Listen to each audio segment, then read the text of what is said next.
In a quiet town, a small girl named Amara noticed that the park near her house was full of wilted flowers and broken benches. Every day, she saw children rushing past, too busy to notice. Amara decided she would do something. She began picking up litter, watering the plants, and gently fixing the broken swings. At first, the other children laughed at her, thinking her efforts were too small to matter. But Amara kept going, smiling quietly as she worked. Soon, one by one, other children began to join her. A boy helped plant new seeds. A girl painted colorful designs on the benches, and together they carried water to every thirsty flower. Each act of kindness seemed to ripple outward, brightening not just the park but the hearts of everyone who visited. Even the adults who walked by paused,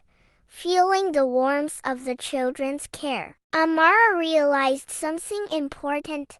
Kindness was not just about grand gestures. Even small acts, when shared, could grow into something beautiful. From that day on, the children knew that every smile, every helping hand, and every gentle action was a seed. And in their hands, those seeds could bloom into a world full of kindness.